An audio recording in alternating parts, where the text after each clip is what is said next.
Hola, ¿cómo están? Espero que muy bien. En esta oportunidad les quiero presentar a una licenciada en Psicología y también profesora de la Universidad Nacional de La Plata, que a su vez ha tenido su concurrencia en el Hospital Piñero, un pasaje también en el Tobar García.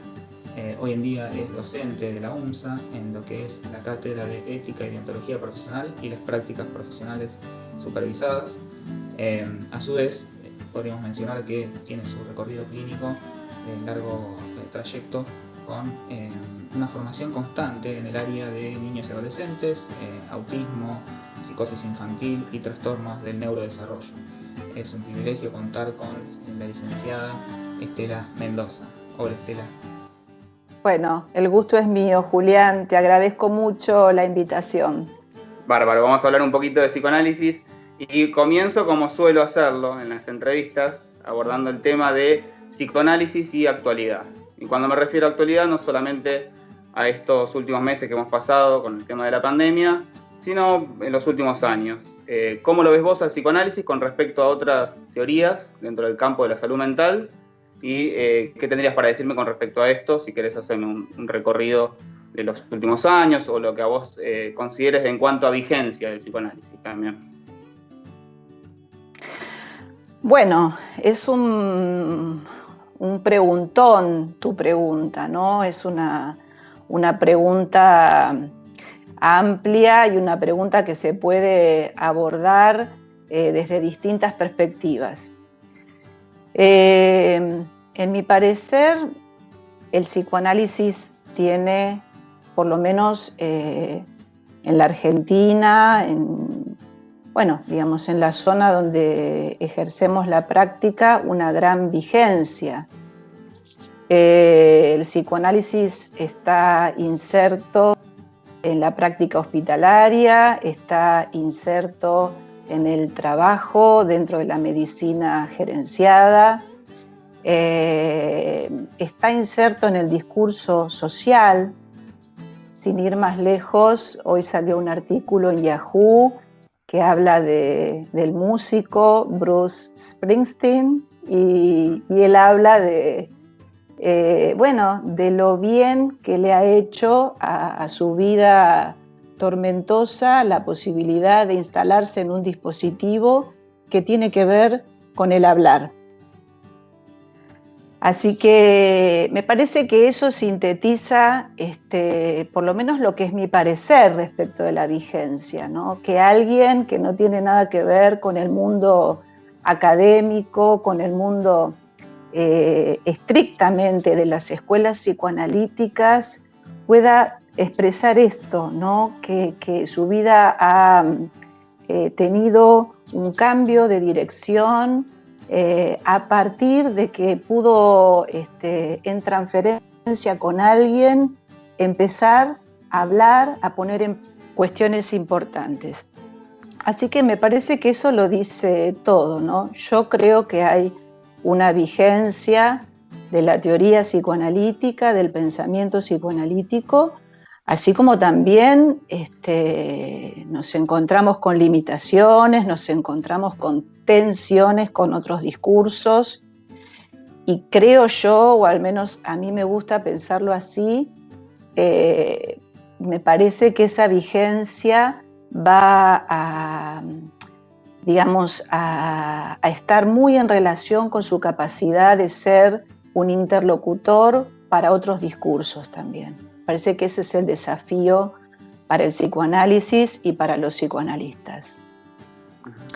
En ese aspecto, me parece que, por lo menos en mi recorrido, yo encuentro a veces una dificultad en el psicoanálisis actual o en los psicoanalistas, ¿no? Para establecer un diálogo más amigable con otros discursos, como son el discurso de la salud mental, el discurso de la psiquiatría o incluso el de las neurociencias. Me parece que la idea no es establecer posiciones de enemigos o adversarios, ¿no?, entre los discursos, sino todo lo contrario. El psicoanálisis va a crecer en la medida que pueda incluirse en el concierto de otros discursos, ¿no? En el concierto donde hay distintos campos de saber, distintos recortes del conocimiento, y en ese sentido me parece que todavía hay mucho por trabajar para quienes practicamos y tratamos de transmitir el psicoanálisis, ¿no? Sí, la verdad que coincido bastante en todo lo que vas mencionando y abre muchas aristas, sobre todo en esto de, a mí me sonaba con lo que mencionabas, una resistencia dentro del psicoanálisis, una resistencia en cuanto a involucrarse con otras disciplinas o con otro tipo de discursos que puedan acompañar un poco lo que es el padecimiento de quienes consultan, ¿no? Si lo pensamos como un gran campo de la salud mental. Y también una postura bastante dogmática. Me parece cuando referís algo de los psicoanalistas que solo toman su propio discurso y no permiten que llegue a un diálogo con otras disciplinas y otras formas de entablar al sujeto, ¿no?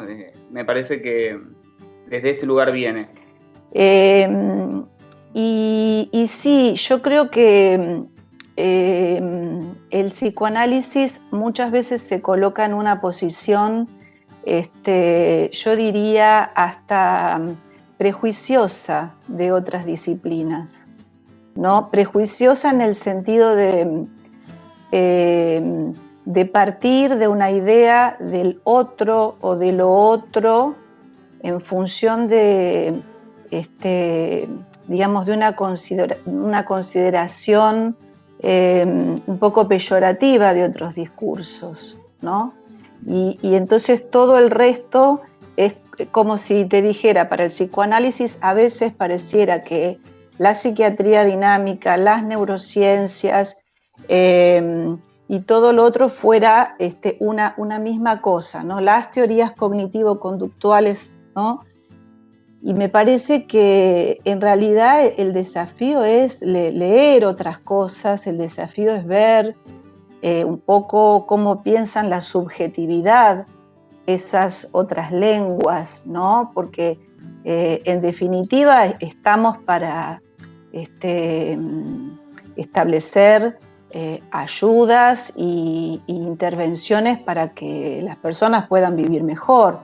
Entonces, a mí me parece que si bien no debería haber una pretensión de síntesis entre un discurso o entre las distintas especificidades de estos discursos, o sea, no podemos ser ingenuos en este sentido, no hay una síntesis, porque estos discursos tienen objetos diferentes y modos de pensar la subjetividad muy distintos. Entonces, creo que no hay síntesis, pero que no haya síntesis no significa que no tengamos que asumir el desafío del diálogo, ¿no?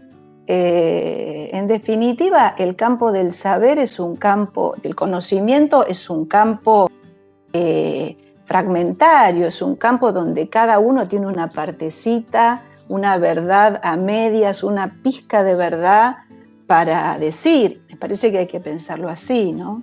Me llevaba a otro tipo de preguntas, por ahí muy relacionadas con esto, pero que dan base también al recorrido que cada profesional tiene, y en este caso, obviamente, al tuyo. Voy a tomar desde tus comienzos, ahí por inicios de los 90, hasta estos tiempos.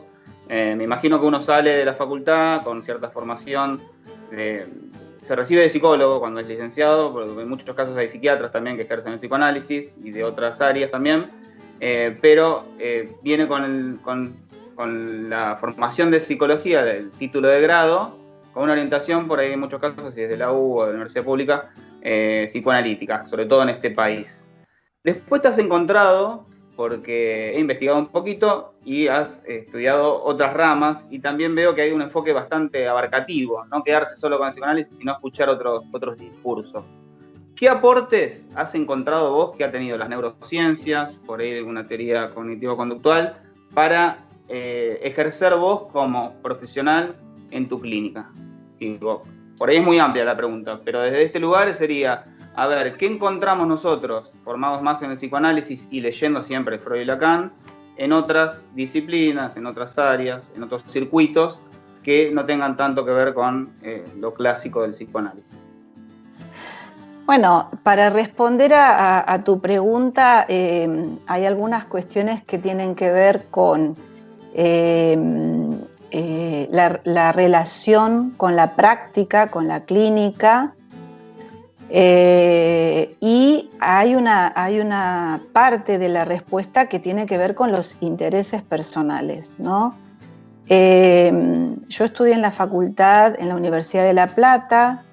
Estoy muy contenta, muy orgullosa con esa formación. Realmente después continué en la Escuela Freudiana de Buenos Aires y en el hospital, pero en el encuentro en la facultad se produjo, digamos, ese acercamiento al psicoanálisis. El primer maestro que logró hacernos vibrar a todos en ese momento, y a mí en particular, fue Rolando Carotti. Así que mi encuentro con el psicoanálisis comenzó allí. Y bueno, entonces, digamos, yo tuve una formación psicoanalítica en la facultad, con otros recorridos por otros discursos y esferas del pensamiento, pero básicamente psicoanalítica. Y desde muy temprano, incluso antes de recibirme, empecé a trabajar en el ámbito de la niñez y la adolescencia. En este punto, uno de los primeros lugares a donde me acerco es al Tobar García, y bueno, realizo allí, digamos, un recorrido. Y bueno, y desde ese momento mi interés por lo que tenía que ver con la psicosis infantil y el autismo. Bueno, eso marca el comienzo de un largo recorrido de aprendizaje que todavía continúa hoy en día, en donde, bueno, he tomado el aporte del psicoanálisis y en algún punto mi desarrollo en la práctica me ha digamos, mostrado que necesitaba otras herramientas. En ese punto empecé, bueno, toda una búsqueda dificultosa, porque era un campo del saber que yo desconocía, pero empecé una búsqueda sobre todo por, digamos, teorías que tenían que ver y que tomaban como eje la cuestión central del desarrollo. Es desde ahí que me relaciono un poco con, bueno, digamos, con teorías del lenguaje, con todo lo que tiene que ver con la teoría de la mente, la teoría de la coherencia central, que no son específicamente cognitivas, no son lo que habitualmente conocemos como TCC, ¿sí? Dentro del campo del autismo nosotros tenemos un conjunto de teorías y de herramientas que tienen que ver con la teoría cognitivo-conductual, y tenemos muchos elementos y herramientas que tienen que ver con modelos que son, para decirlo en sencillo, básicamente interaccionistas y superadores de la interacción. Es decir, que incluyen bueno, todo lo que tiene que ver con ese sustrato biológico que es nuestro cuerpo en relación con el otro. Entonces es desde ahí que yo he ido tratando de sumar herramientas que me ayudan a trabajar con el autismo y los trastornos del desarrollo. No sé si respondo tu pregunta o o me he ido un poco, No. me arboricé un poquito, ¿no? Pero que no No. tienen que ver estrictamente con lo cognitivo-conductual, tienen que ver con,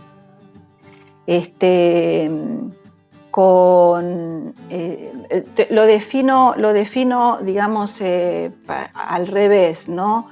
No pensar el autismo solamente como algo del orden de el encapsulamiento y una defensa, sino con elementos que nos hacen pensar que, aunque hay muchas cosas que todavía no sabemos, es una condición que tiene que ver con el desarrollo, ¿no? Y ahí, bueno, esto es una visión que me da muchos elementos para trabajar y para trabajar sobre todo en los equipos interdisciplinarios que trabajan con esta problemática.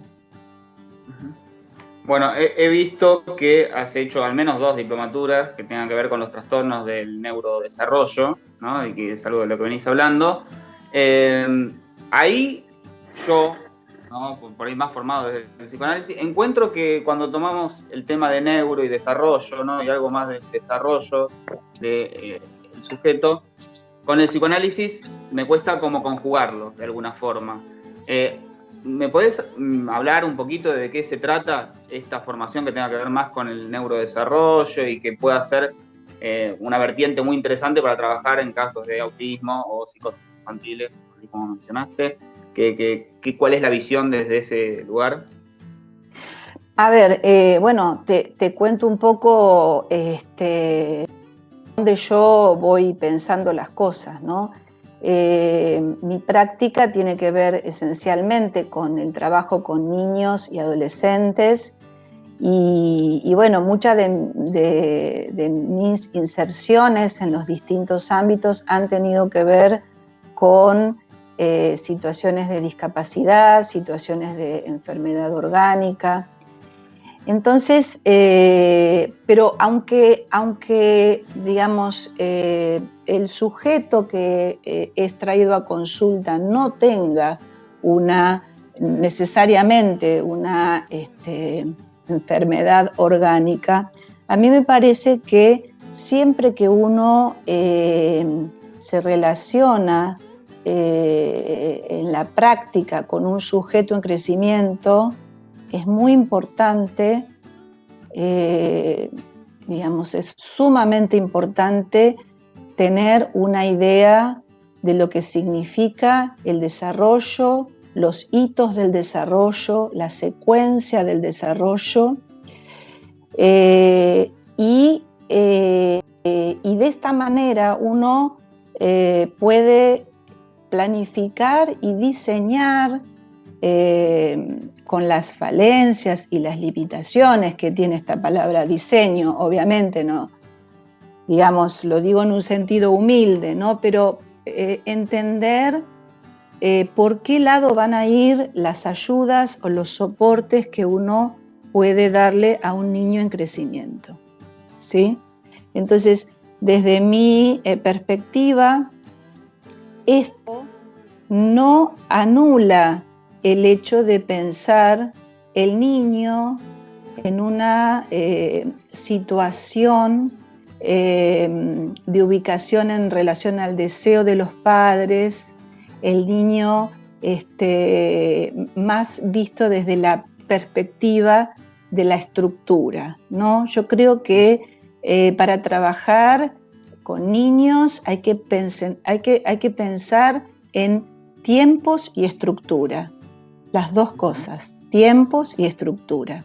Entonces, es necesario conocer el desarrollo y bueno, y obviamente uno escucha a los padres y escucha la ubicación de ese niño en el discurso de los padres y trata de extraer de ahí lo más subjetivo como para desde allí conducir una cura, ¿no? ¿Cómo has llegado? Porque dijiste que gran parte de tu clínica está focalizada en niños y adolescentes, o por lo menos una larga extensión del mismo ocupa esas instancias del crecimiento.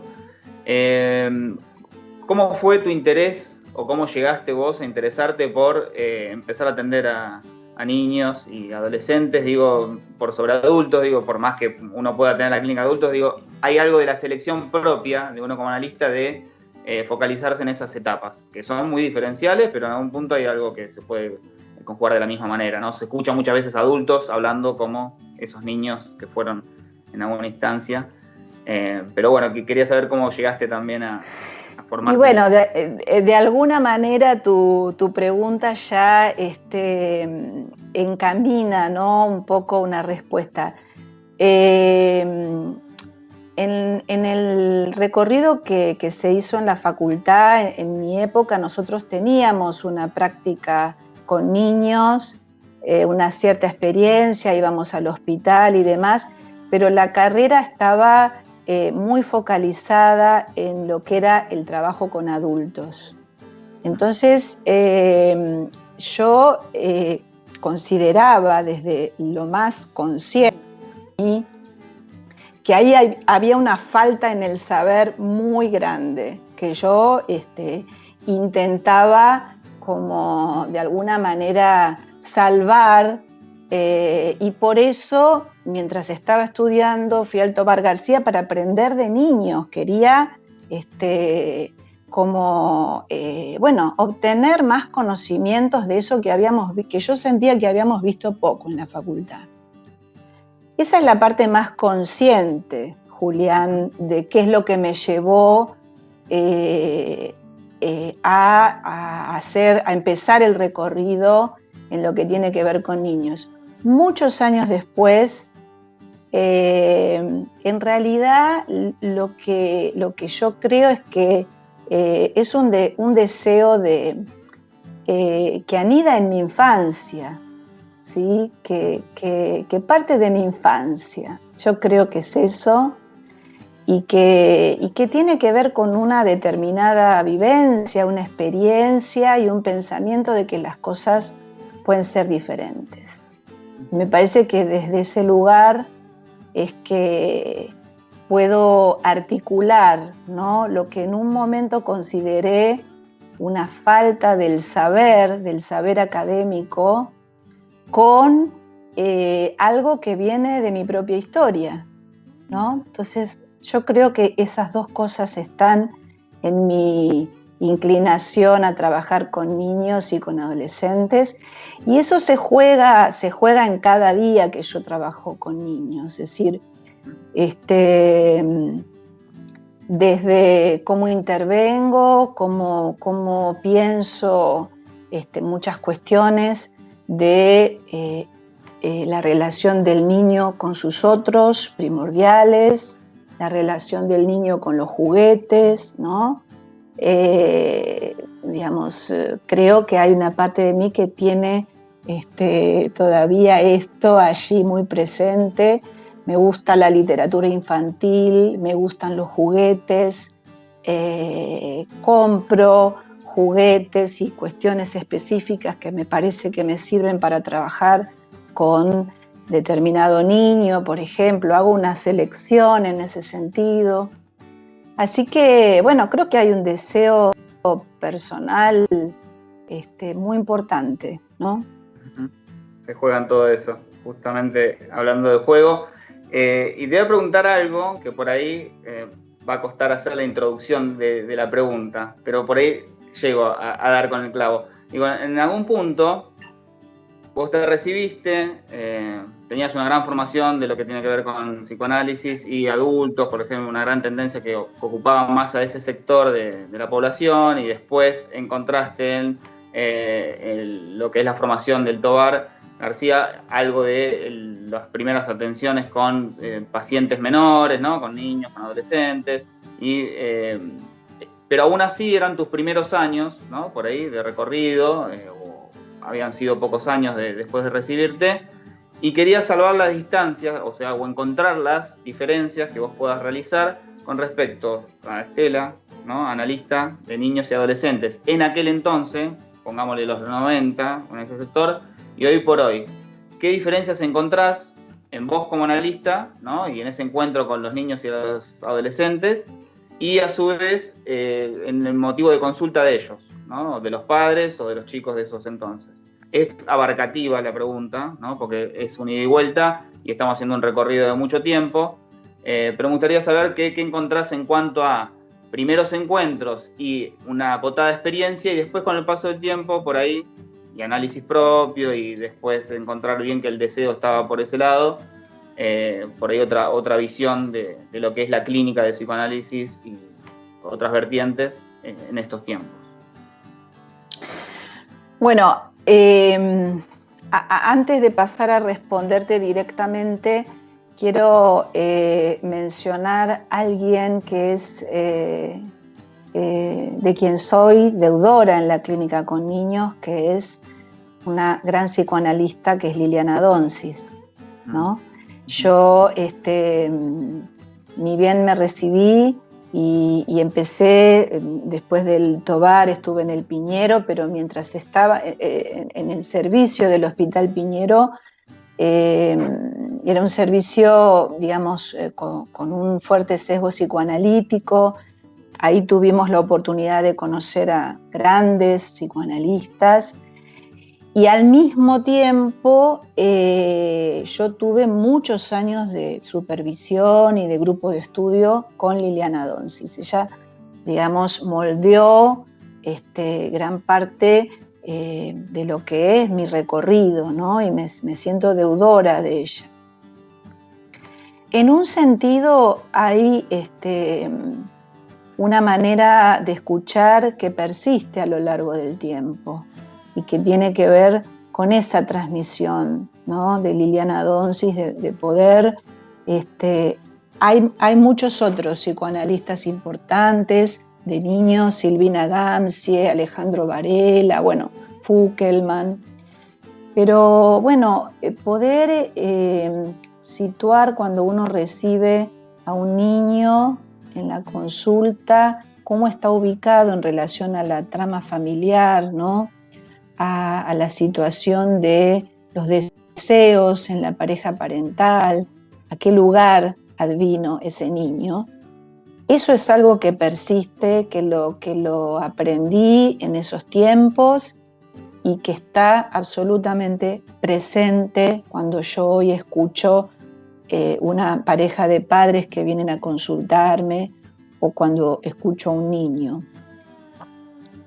Esa es una parte de la respuesta, me parece. Otra parte es que efectivamente cada época tiene como sus modos de enfermar, ¿no? Sus enfermedades patognomónicas.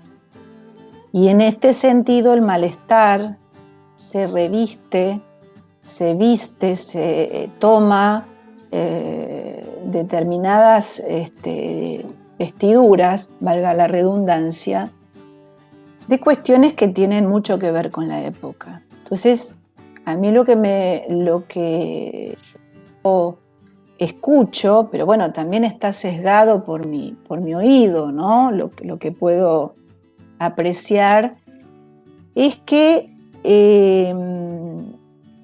hay un predominio de todos aquellos síntomas que tienen que ver con la hiperactividad, con síntomas que son encubridores de una depresión, ¿no?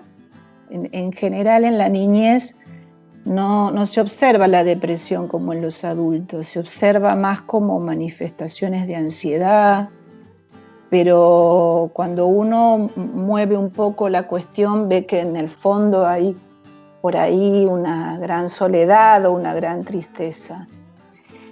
Y yo creo que esos son los ropajes que toma el síntoma en estos tiempos de una manera más exagerada, más exacerbada que en los 80 o en los 90, ¿no? Uh-huh. Y que tienen que ver un poco con el baile en el que estamos todos metidos, que es un baile que, bueno, empuja a la productividad, empuja a la satisfacción rápida, empuja al consumo, ¿no? Entonces, bueno, esta época produce estos síntomas, produce cosas como el burnout, produce que en definitiva son formas de sufrimiento y formas de dolor iguales o en su profundidad, digamos, que en otras épocas, pero que toman este formato, ¿no? Uh-huh. En ese sentido, yo sigo un poco a un autor de origen coreano que es Han, y él habla de esto, ¿no? Como que, bueno, las enfermedades de nuestra época y de lo que viene tienen mucho que ver con todo lo que es la depresión y la hiperactividad. Bueno, hablaste de lo epocal y me tengo que situar en mediados de marzo del 2020 y pandemia y detención de todo esto del hiperconsumo, de salir, de rodearnos con personas todo el tiempo y de no frenar nunca, a una detención casi completa, sobre todo en los inicios de lo que fue la pandemia. ¿Cómo ha repercutido en la clínica, ¿no? Que seguramente lo haya hecho porque el dispositivo hubo que modificarlo de alguna forma, sobre todo en esto de atender niños, adolescentes y no tener el contacto tanto de lo corporal como el juego ahí en presencia. ¿Sigue en proceso de adaptación la analista o crees que ya más o menos se le ha vuelto algo bueno que va? Mirá, yo estoy en pequeños grupos distintos y pequeños grupos de trabajo, de supervisión y de lectura, y este es un tema que no paramos de hablar, con lo cual no lo tenemos todavía resuelto, estamos lejos de haberlo resuelto.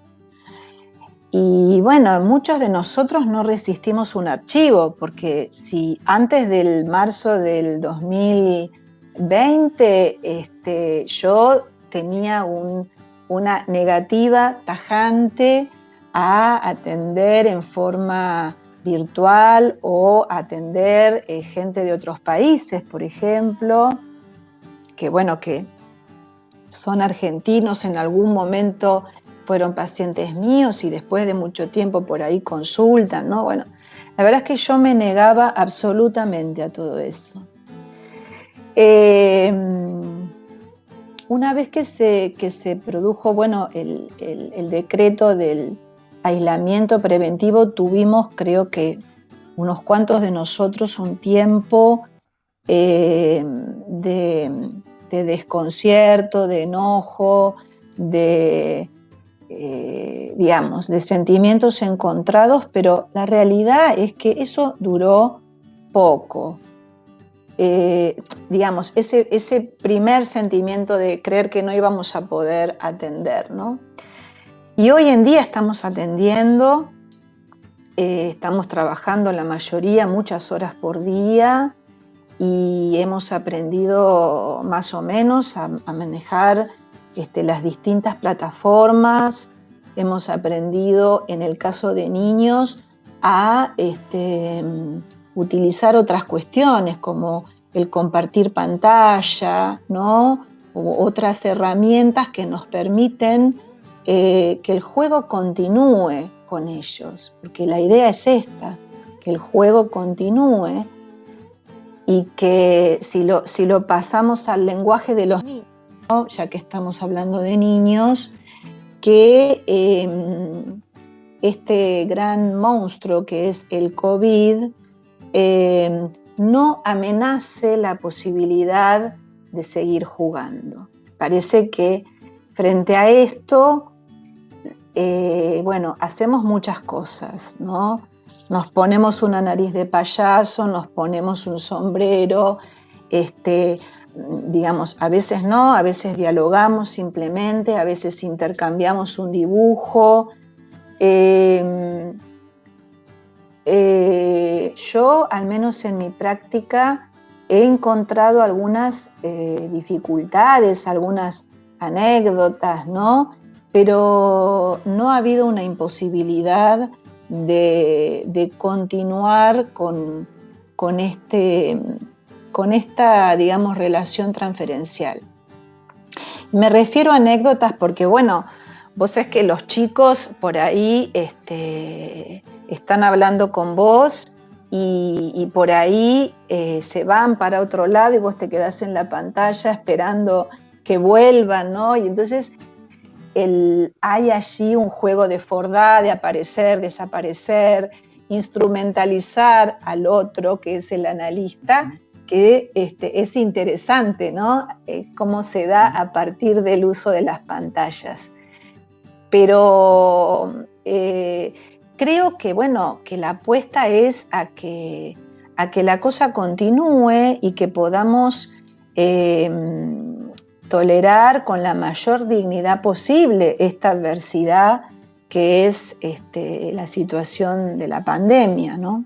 Hay que tolerar de la mejor forma posible y a su vez hacer que la cosa marche, que siga en funcionamiento, de que se pueda continuar los tratamientos, que no se hayan detenido completamente y abierto por ahí para las consultas y ver qué se va desarrollando en el paso del tiempo.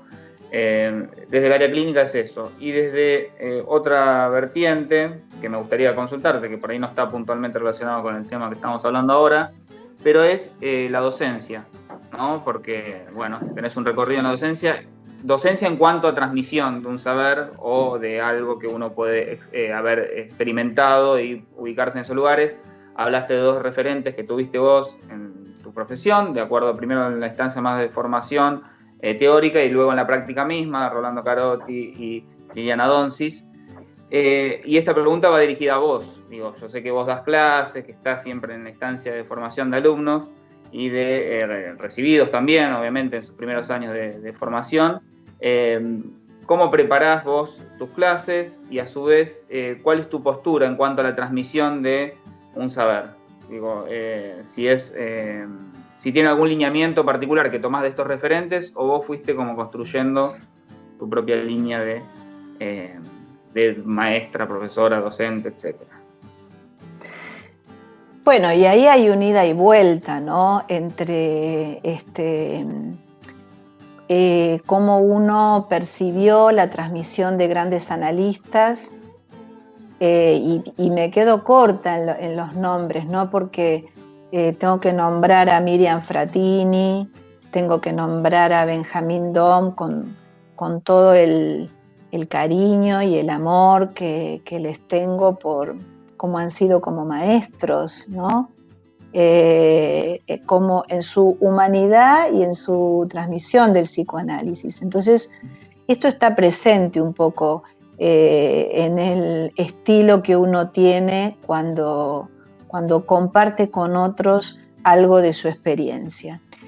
En mi caso, en estos últimos años que se ha dado, bueno, la posibilidad de estar trabajando en dos cátedras. Una es la cátedra de ética y de ontología profesional en la UNSA, con Néstor Macías como profesor titular, y otra es la cátedra de práctica clínica supervisada con Carolina Pollack y con Zulma Verón. Bueno, la verdad es que nosotros intentamos allí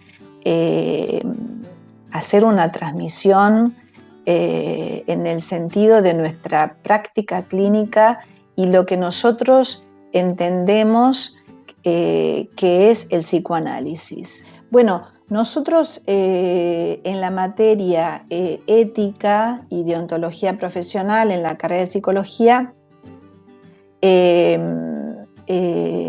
organizamos el eje de esa materia en función de una pregunta que es ¿qué es lo que el psicoanálisis tiene para aportar a la tradición ética clásica?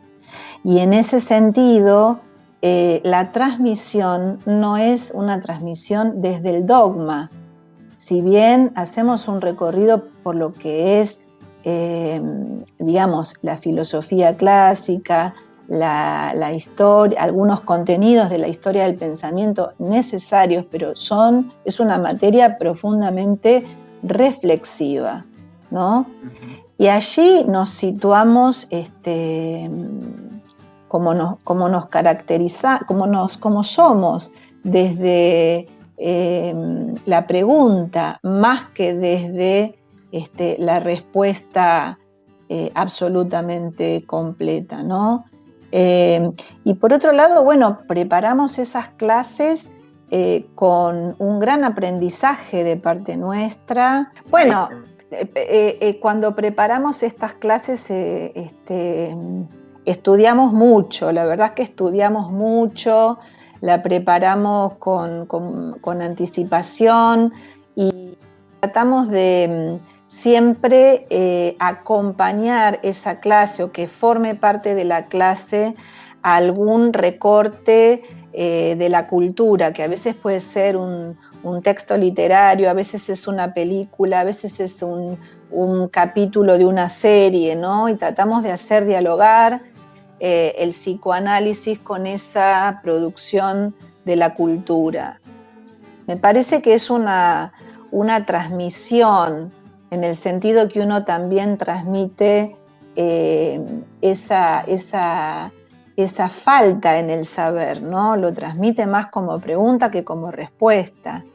Y los alumnos en general se entusiasman con este estilo en la transmisión. Justamente con esto, porque es un punto que me parece muy interesante siempre que preguntar, es, por fuera de la formación que uno pueda tener como psicoanalista y las lecturas clásicas, ¿qué otros autores, ya sean de teoría o ficción, o por fuera de lo que tenga que ver con la literatura? Hablaste de que leías mucho también de textos para niños, ¿no? Fueron nutriendo la profesión y tu lugar como psicoanalista, también para transmitírselo a los alumnos y preparar las clases. ¿Qué nombres te vienen a tu pensamiento? Digo, ¿cuáles son? O incluso películas, no sé, algo que vos puedas decir que está bueno trabajar. Hay distintos tiempos, ¿no? Distintos tiempos como lectora. Hay un tiempo de una gran predilección por todo lo que tuvo que ver con el realismo mágico, el boom latinoamericano, toda esa literatura me impactó y me gusta mucho, ¿no?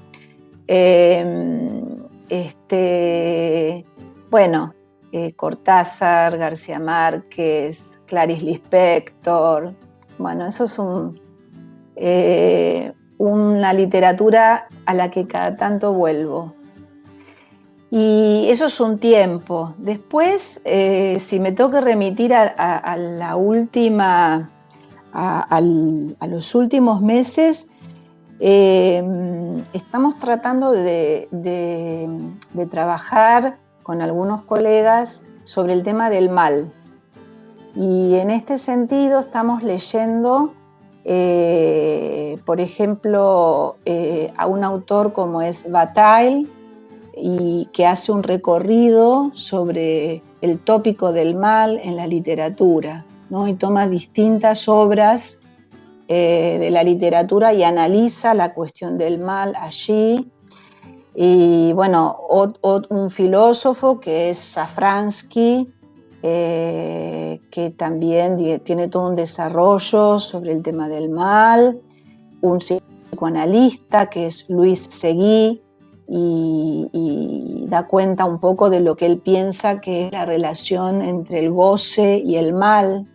Así que eso es un poco lo último que estoy leyendo, para hacer así un salto de la lectora de aquellos primeros años de juventud a lo que estoy leyendo ahora.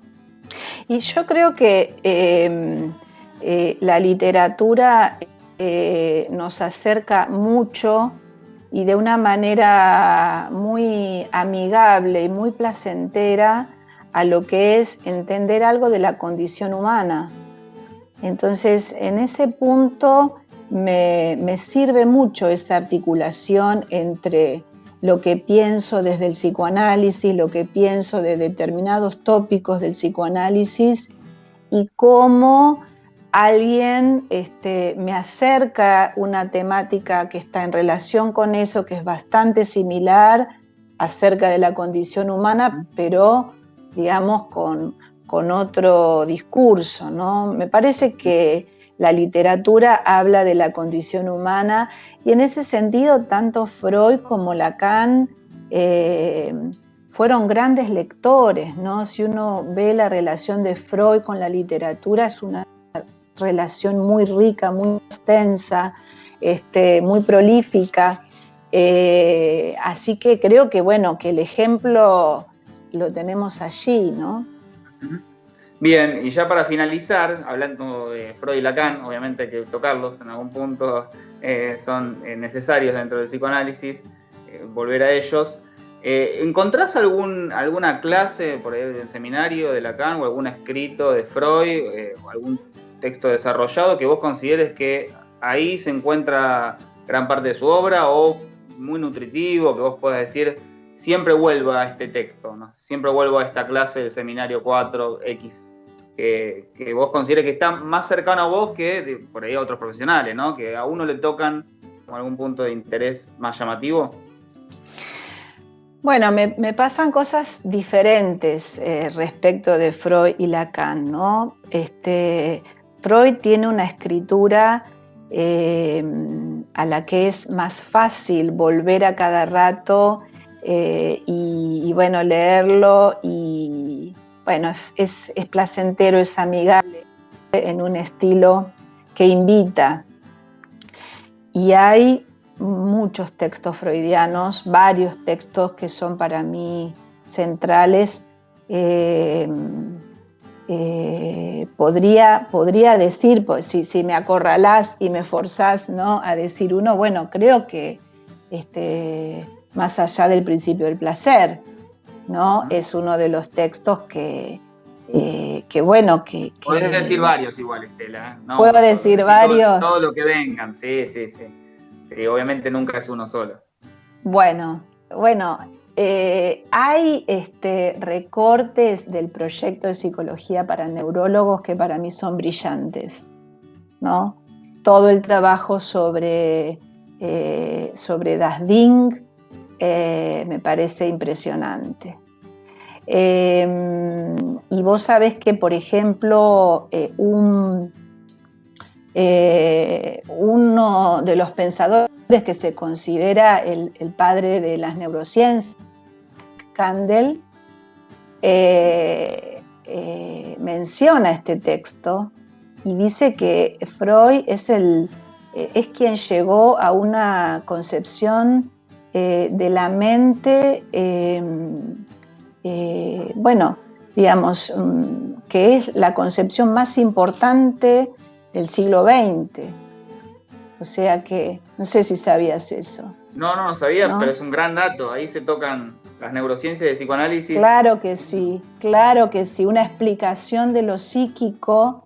Bueno, Kandel lo valora mucho al pensamiento de Freud. Entonces yo diría, para arrancar, algunos recortes del proyecto me parece que son un tesoro.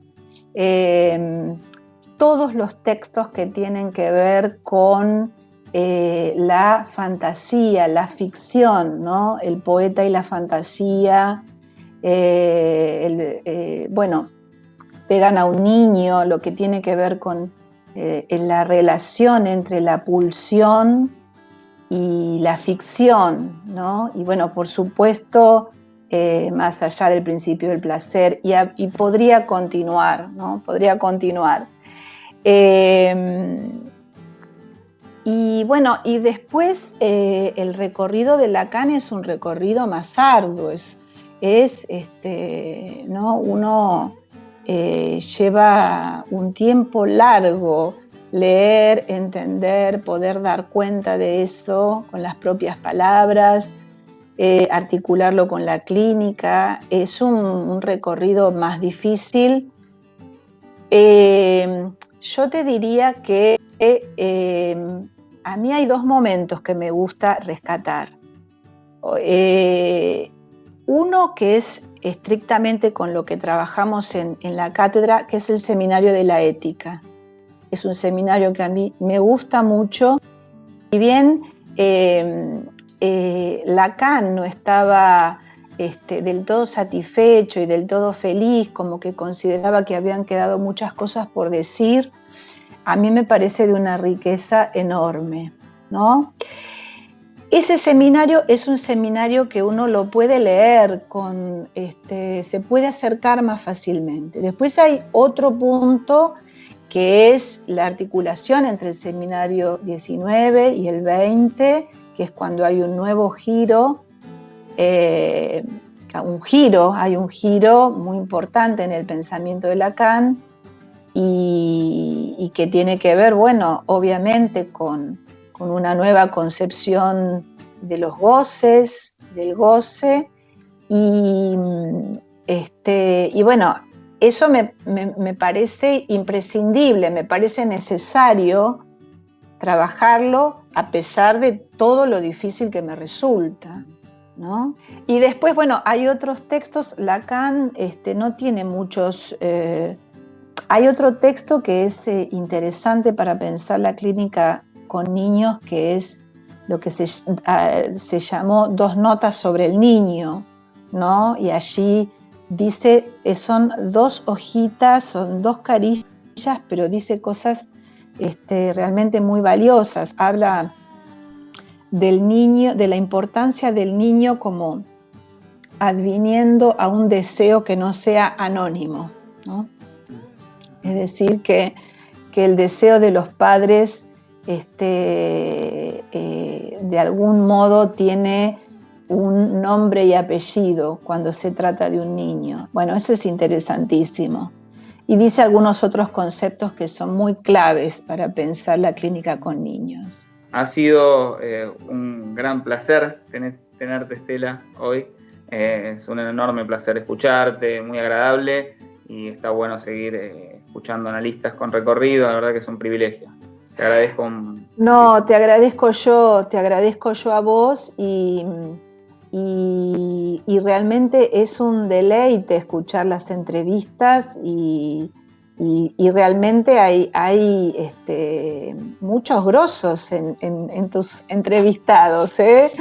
Realmente un placer, y bueno, rescato esa frescura con que el lugar desde donde haces las preguntas, que me parece muy interesante. Así que te felicito yo a vos por estas Gracias. entrevistas. Bueno, nuevamente muchísimas gracias, Estela, por tu presencia y por transmitir todo lo que nos has transmitido, así que espero verlos nuevamente en un próximo encuentro. Que estén muy bien.